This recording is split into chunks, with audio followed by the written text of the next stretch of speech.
মমতার থ্রুতে পশ্চিমবঙ্গ দখল করেছে বিজেপি। হ্যাঁ, বিজেপিরই তো ছায়া হচ্ছে মমতা। আমাদের লড়াই ছিল মূলত বিজেপির বিরুদ্ধে।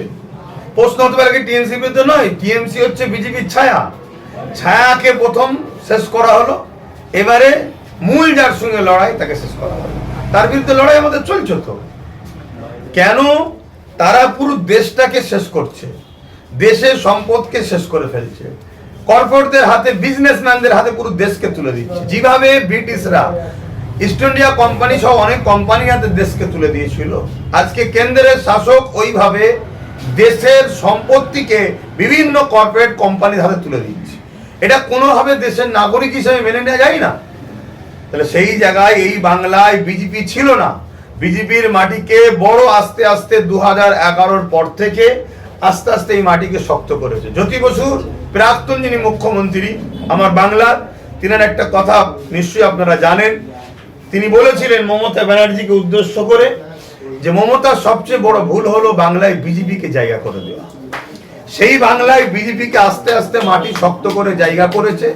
আমিও কয়েকটা বক্তব্যে বলেছিলাম যে ময়াল সাপকে টিএমসি পুষলো, সেই ময়াল সাপই এখন দিদিকে খাচ্ছে। আজকে সে খাইয়ে নিচ্ছে।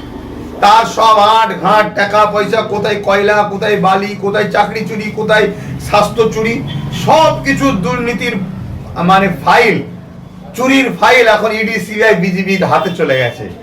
অতএব এই জায়গায় যে সাপ পুষেছিল সে সাপের কাছে এখন সব প্রমাণ। সে এখন বলছে আমাকে পুরো খেতে দিতে হবে, আমার এই অল্প খাওয়াতে পেট হচ্ছে না। আর যদি খেতে না দাও তাহলে তোমার ভাইপো সহ যারা আছে বালু টালু সব কি কমনে সব কিন্তু নিয়ে যেবারে একেবারে তিহার জেলে ভরবার কোনোদিন ছাড়বো না, তাই ছেড়ে দিতে বাধ্য হয়েছে। কিন্তু ফাঁসলো কারা? দিনের শেষে আজকে সব তো ভেতরে ভেতরে ভেতরে ভেতরে পা দিয়ে বসে আছে। সব যারা কালকে টিএমসি ছিল, রেজাল্ট বেরোবার সাথে সাথে 1 ঘন্টার মধ্যে সব বিজেপি হয়ে যাচ্ছে, সব বিজেপি হয়ে যাচ্ছে। এবারে কারা ফাঁসছে দেখার বিষয়। আমাদের যারা মৌলানা সাহেব রয়েছিলেন, তারপরে ওই মানে টিএমসির মুফতি মৌলানা, টিএমসির মুফতি, তারা এখন এবারে কি করে একটু দেখার বিষয়। তবে আমি আপনাদের বলছি ভেতরে ভেতরে সব সেটিং হচ্ছে, ভেতরে ভেতরে সব সেটিং, সব পা বাড়াচ্ছে। 2011 সালের পরে যতগুলো নির্বাচন হয়েছে, সে পঞ্চায়েত হোক, লোকসভা